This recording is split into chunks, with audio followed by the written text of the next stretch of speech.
अस्सलाम वालेकुम, मैं हूं अनीस समदानी और आप देख रहे हैं हमारा फेसबुक और यूट्यूब चैनल। नाज़रीन, आज हम बात करते हैं इंजीनियर मोहम्मद अली मिर्ज़ा, आफ़ताब इकबाल और इमरान रियाज़ खान साहब का जो मामला चल रहा है। इस हवाले से पहले तो बात करना ज़रूरी नहीं समझा, लेकिन आज जिस नहज तक चीज़ें पहुँच चुकी हैं, इस पर अब बात करना लाज़मी है। आपको सारी बात का इल्म है कि इमरान रियाज़ खान साहब ने कोई पहली दफ़ा नहीं, इससे पहले भी मुतअद्दिद दफ़ा वो इस तरह के व्लॉग्स कर चुके हैं कि जो या उनको बाद में डिलीट करने पड़ते हैं, या उनको माफ़ी माँगनी पड़ती है, या फिर वो डट जाते हैं और ना वो डिलीट करते हैं और ना वो उस पर माफ़ी माँगते हैं। इस दफ़ा भी ऐसे ही हुआ जी कि आफ़ताब इकबाल साहब ने भी, इमरान रियाज़ खान साहब ने भी, दीगर भी कुछ लोगों ने जो व्लॉग हैं, वो एक ऐसे मामले पर कर दिए। इंजीनियर मिर्ज़ा साहब का एक ऐसा क्लिप था जो कि क्लिप किसी और तनाज़ुर में था और पहले का वो क्लिप था, लेकिन उन्होंने उसको ये शो किया कि दी चौक में जो क्रैकडाउन हुआ था तहरीक-ए-इंसाफ के लोगों पर, ये उस हवाले से है। फिर आगे से इनका जवाब आया, यानी वो सवाल-जवाब आपस में वीडियो खेलते रहे और आज आकर कल जो इंजीनियर मोहम्मद अली मिर्ज़ा साहब ने जो एक डेढ़ घंटे की तवील वीडियो बनाई और उसमें आफ़ताब इकबाल और इमरान रियाज़ खान साहब के खिलाफ ऐसी बातें की, ऐसे कुछ इल्ज़ामात मैं कहूँगा, चूँकि उनका अभी तक सबूत कोई सामने नहीं है, और ऐसी इन्होंने बातें की कि जिसके बाद एक हलचल मच गई और आज फिर मजबूरन आफ़ताब इकबाल साहब को भी, इमरान रियाज़ खान साहब को भी एक सख्त रद्द-ए-अमल देना पड़ा। तो सबसे पहले तो आफ़ताब इकबाल साहब को ये सोचना चाहिए कि कहाँ पर आफ़ताब इकबाल साहब हैं और कहाँ इंजीनियर मोहम्मद अली मिर्ज़ा साहब हैं। यानी कोई 360 इनका डिफरेंस है ना, कोई आपस में इनका ताल्लुक बनता नहीं है। एक जो है वो सहाफ़ी हैं, एक जो है वो अपने आप को आलिम दीन कहते हैं, एक मज़हबी स्कॉलर हैं, और दोनों तरफ से इनका कोई कंपैरिज़न बनता नहीं है। लेकिन आफ़ताब इकबाल साहब, आपने पहली दफ़ा, वो जो इंजीनियर साहब जैसे कह रहे हैं ना कि इस दफ़ा जो आपका पाला पड़ा है ना, पहली दफ़ा एक इंजीनियर से या एक मौलवी से आपका पाला पड़ा है। जैसा कि आफ़ताब इकबाल साहब भी कह रहे हैं, मौलवी साहब।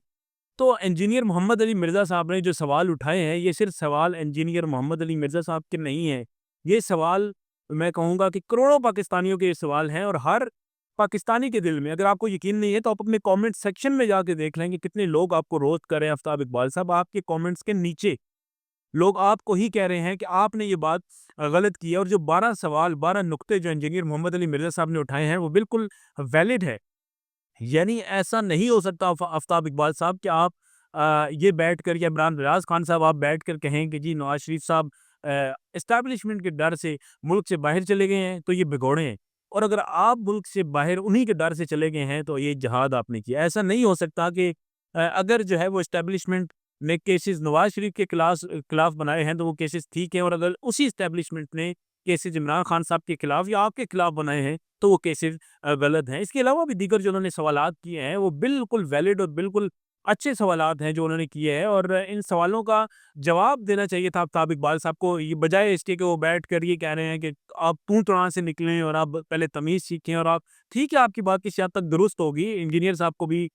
जो बातें हैं, बहुत सारी बातें उनको शायद नहीं करनी चाहिए थी, लेकिन अगर करनी भी चाहिए थी, तो वो किसी तरीके से शायद वो बातें करते, तो वो भी एक अलग सिलसिला था। लेकिन इसका ये कोई तरीकाकार नहीं है कि जब आपको आगे से कोई जवाब नहीं आ रहा, या आपको आगे से कोई वैलिड पॉइंट्स नहीं है आपके पास, तो आप कह रहे हैं कि पहले तमीज़ सीखो, और मैं तो ज़रूरी नहीं समझता, और मैंने 1 घंटे बाद कह दिया बैठो, तो उन्होंने कहा जी इमरान, जब इंजीनियर साहब ने पहले ये कह दिया था कि इमरान रियाज़ खान साहब और आफ़ताब इकबाल साहब,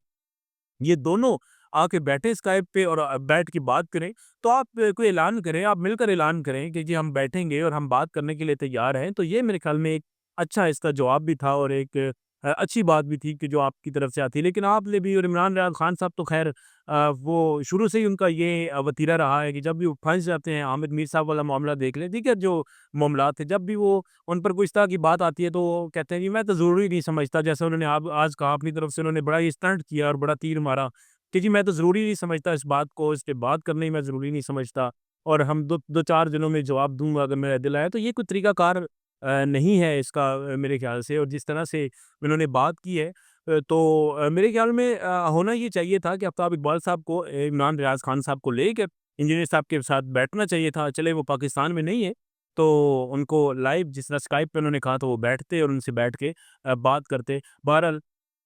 कोई बात उन्होंने नहीं की, और बाकी जितने मामलात हैं वो आपके सामने हैं। तो इमरान रियाज़ खान साहब, आप भी थोड़ा-सा आपने वो इंटरव्यू देखा होगा नाज़रीन, जो आफ़ताब इकबाल और इमरान रियाज़ खान साहब का हुआ, मतलब कि वो कहते हैं जी तुम्हें पता है इमरान कि कितने, आफ़ताब साहब आपको पता है कि कितने दिनों से खान साहब ने घर का खाना नहीं खाया? और आफ़ताब साहब कह रहे हैं कि आपको पता है कितने दिनों आखिरी तीतर खान साहब ने कब खाए थे? मतलब ये अब एक सहाफ़ी और इतना बड़ा नाम आफ्ताब इकबाल साहब, हमने बहुत कुछ सीखा है उनसे। और वो जब ये खबरहार किया करते थे तो बड़ी चीज़ें सीखी हैं। पता नहीं वो किस लाइन पे चल पड़े हैं, किस डगर पे चल पड़े हैं और आखिरकार अब यहाँ पर आ गए हैं कि एक के जो सियासी रहनुमा है उसने आखिरी तीतर कब खाया था और आखिरी फलाँ चीज़ कब की थी। तो मेरे ख़्याल में अब तो कोई बहुत ही कोई मैं कहूँगा कि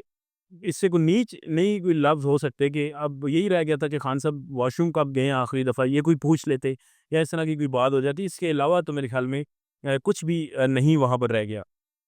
तो आफ्ताब इकबाल साहब, आपको भी इस हवाले से खुद देखना चाहिए था और आपको ये ज़ेव नहीं देता था कि आप इस तरह जो है वो उनसे बात करते, उनको जवाब देते। बहरहाल अब ये जवाब आपको मिला है तो मेरे ख़्याल में कि आपके जो व्लॉग्स में आपकी जो जोशीलापन है वो भी बता रहा है और आपका जो अंदाज़ है, आपका जो तख़ातुब का रवैया है वो भी बता रहा है कि वाक़ई ये बात आपको कहीं न कहीं लगी है। चूँकि इससे पहले आपको जो वास्ता पड़ता था, किसी सहाफ़ी से पड़ता था तो आप लोग 8-10 लोग मिलकर उनको जो है वो रोस्ट कर देते थे, ट्रोल करवा देते थे। लेकिन इस दफ़ा आपका वास्ता जो पड़ा है इंजीनियर साहब से, हमें 100 इख्तलाफ़ात हैं, मेरी पिछली वीडियोज़ मेरे पास मौजूद है। इस चैनल पे भी मौजूद हैं कि इंजीनियर साहब से खुल के हमने बड़े इख्तलाफ़ात किए हैं, लेकिन जिस मामले में वो दुरुस्त फरमा रहे हैं, उनके निकात दुरुस्त हैं, तो आपको चाहिए कि आप उनके जितने भी सवालात हैं उनको जवाब दें, बजाए इसके कि आप जो है आएँ-बाएँ शाएँ से काम लें और कहें जी अब तो इतनी मैं ज़रूरत ही नहीं समझता और इस काबिल नहीं समझता कि बैठा जाए। काबिल आप नहीं समझते, ये बात नहीं है। लेकिन मेरे ख़्याल में आपके पास जवाब नहीं है। अगर आपके पास जवाब होते तो आप कोई वैलिड जवाब अपनी वीडियो में इसका दे देते, लेकिन आपको कोई दे नहीं सके जवाब। और आखिरी बात ये कि जो उन्होंने कहा जी कि आपने किसी आर्मी के किसी चीफ़ के साथ चैनल बनाया, तो बाकी आप न्यूज़ में आपने काम किया तो आपने काम किया। मतलब गालिबन फैज़ हमीद साहब की बात है कि उनके साथ आप पार्टनर थे, तो भई आप पार्टनर थे तो आप पार्टनर थे। ठीक है? और मतलब इसमें ये नहीं हो सकता कि मैं यूँ था या मैं यूँ था, जब आप पार्टनर थे, आपने उनके साथ काम किया तो किया। इमरान रियाज़ खान साहब ने जब फाइलें देखी हैं, खुद बताया है कि मैंने फाइलें उनके पास देखी हैं, तो फिर वो फाइलें देखने गए थे। ऐसे नहीं हो सकता कि कल जो फाइलें उन्होंने देखी नवाज़ शरीफ के खिलाफ वो ठीक थी, आज जो वो फाइलें या आज जो वो स्टांस जो एस्टेब्लिशमेंट ले रही है, वो गलत है। लिहाज़ा